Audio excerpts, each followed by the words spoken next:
Well, hello there, and I do hope you're all well. Well, remember this guy? Yes, it's Matthew O Toole. Quite a very impressive individual, I have to say, and an LMA for the SDLP. Yes! Said it properly this time. What a tit. I don't know why you watch this stuff. Well, remember when Lord Hane asked our James fumbling, not so cleverly, about trust issues? And let's just say, well, he asked the same question to Matthew O Toole, and let's just say, got the answer that we all know is to be true, and he was in total agreement with him. And also what he said after was very, very interesting. Yes, thank you, and welcome, Matthew. It's been good to hear your evidence.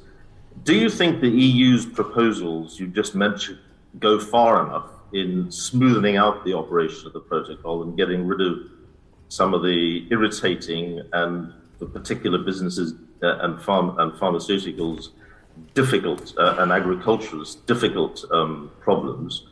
Do you think Brussels would go further if Brussels trusted London? I think the answer is to the latter one is yes. I mean, yeah, I think that's probably true. There's a kind of fundamental, almost conceptual question here about what the UK is seeking, what the UK wants. Does the UK want a process whereby it builds trust with the EU to have a more fruitful relationship generally post-Brexit between the UK and EU, and as part of that to implement the protocol in a smooth way, or does it want to have kind of more coal for the steam engine of grievance with Brussels? I'm afraid at the minute it appears to be the latter. In terms of the EU, the 4 or 5 non-papers that were published last October, I think they're pretty substantive in terms of where they go. There are areas where we'd want to see more, and I don't think that should come as a shock horror. Again, me saying that I want to see these things, more work done on these things, shouldn't be a kind of interpreted as we don't want the protocol. We very much want the protocol, but it was designed to be a work in progress. In a sense, it was designed to be improved upon and for discussions to happen at joint committee level on the basis of what was agreed. So the protocol exists in international law, and it's there to be worked. It's there. There are processes. There are forums. Obviously, there's a joint committee, the specialised committee under the joint committee. I'm sorry to interrupt, but where would you like to see the EU's proposals modified through negotiation? Well, if you were negotiating. Well, one very particular example I give you, and it was in our manifesto, which I'm sure everyone here read,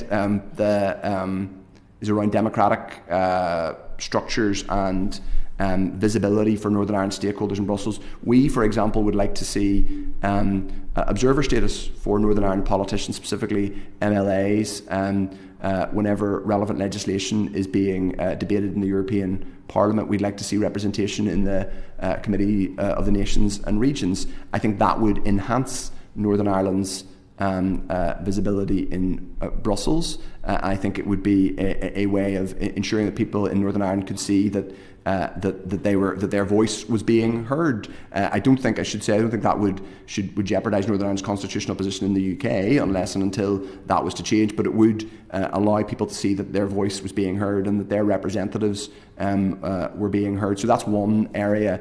Just to one other example, Lord Hane, was on medicines. Part of the challenge, just to give you an example of why there's such a challenge between the UK and EU. The UK and EU, one of the big arguments obviously has been around medicines, and that was in a sense the big flashpoint last January whenever there was a near triggering of Article 16. Didn't happen, but it nearly happened, and that was a mistake. But the EU in relation to medicines went away and changed its own law. There was barely any acknowledgement from the UK that it had changed its own law, and indeed I've seen some of the correspondence to this committee over the last few weeks, including I think one of the last week or two, which is almost a grudging acknowledgement that yes, pharmaceutical stakeholders are broadly happy with the EU solution. Think of that as an example. How does that incentivise the Commission and other member states to go further in terms of taking risks around negotiation, concessions? Whenever they make a substantive concession, they do the work, they get EU law changed, and it's either ignored or diminished by the UK government. I mean, I've raised this with UK, I'm not breaking any big conference with UK ministers, and they weren't aware that this had even happened. Like, at a certain point we have to get real about all this. Yeah, I totally agree with him.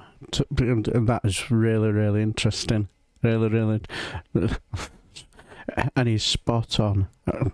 How can you expect them to, be more flexible when you don't give them the recognition for when they do go away and try and change their own laws to help you? I mean, they get no recognition for it. Can't have it both ways, can you? But really, really interesting. And do you take the view, I don't know if you saw my colleague Lord Hane's article on Conservative Home, but for him the EU is the villain in all of this. What's your take on that? Yeah, this is the same man who said no, only a fool is talking about leaving the single market. But see, the thing is, before he had a chat with Lord Hane here, he looks like he's asleep, don't he? Or either that or trying to deliver an unfeasibly long fart. I don't know. Sorry, Lord Hane. But when you were talking to Lord Hannon, yeah, he was always he was trying to make out, "Are you bad? Well, very good ball." And to be honest, it made him look a bit of a right child. It did Matthew O Toole, which I'm not surprised, let's be honest. The very first thing I saw about this guy was, isn't this guy impressive? And I could listen to him all day. Actually, I always enjoy listening to the Irish accent. I could listen to it all day. But yeah, I totally agree. Well, I think we covered this earlier on. I think Lord Hane and I are not going to agree that they used. I mean, I think Lord Hane has obviously been a very prominent and persistent, I think, to give him credit, arguer that the EU has been a villain over the last few decades. I think that's putting it mildly. I just don't think it is in relation to this. I mean, I think I'm very strongly pro-European, make no bones about that. My party is the party of John Hume.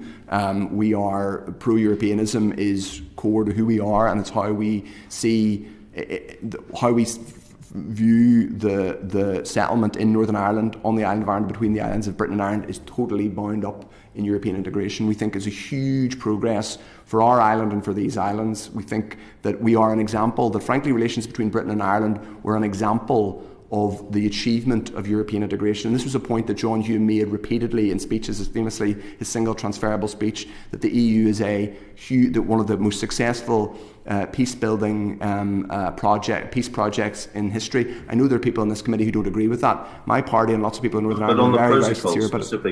On the protocol specifically. On the protocol, the EU is at fault. No, I don't think it is, because, I mean, has the EU moved substantively? Clearly it has. So the EU published, as I said, 4 or 5 non-papers last year, which involved specific movement on medicines, on democratic engagement, on trusted trader, and it's clear that those weren't just a take it or leave it set of papers, Lord Hane. Those were papers which were designed to facilitate further discussion. To give one example, one of the outcomes that is in that the UK government says it seeks, one of the things that Lord Hane mentioned in his article today that Liz Truss had asked for, the kind of green lane or the express lane.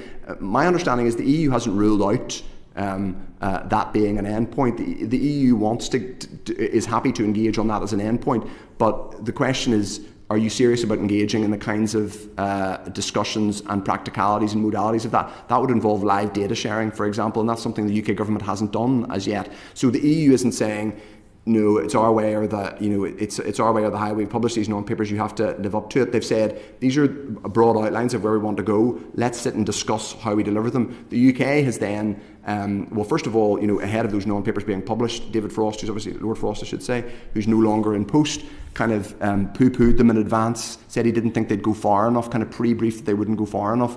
In actual fact, the EU was saying, here are our proposals, let's sit down and discuss how we implement them. Yes, within the confines of the protocol as agreed, but that shouldn't be an unreasonable point for any sovereign state that signs an international agreement for like 18 months or 2 years on, that your partner says, can we just stick to what we've agreed, but we'll discuss how we implement it, and we're happy to discuss how we implement it. In fact, we broadly share some of what you want, but we do insist that, for example, if you want to get to something like and expressly in our agreement that you give us live data, I don't think that's that unreasonable. But unfortunately, as I say, we are now, what's happened, and this is part of what I wanted to do today, is what's happened is we've got, in Westminster, and particularly in certain quarters in London, we've got sucked into this discourse that the EU is being unbelievably unreasonable, and this has all been inflicted on the UK, which is, I'm afraid, just not true. I think there has been movement from the EU. Like, I'm not just coming here as someone who's being blasé and saying they haven't, the EU is a perfect organisation. What's wrong with being blasé? I've made a living out of it. It isn't, but I don't think it's reasonable to say that they haven't moved. Thank you. Now, the one thing I noticed about Matthew O'Toole straight away when I was watching him, what an impressive individual, I've said it before, and he answered questions very candidly and very openly, didn't he? I was never flustered. And I've got to say, I totally agree with what he said about our brains trust and our Lord Frost. Oh, I've done that for a while. I have to say, I totally agree with him with this government.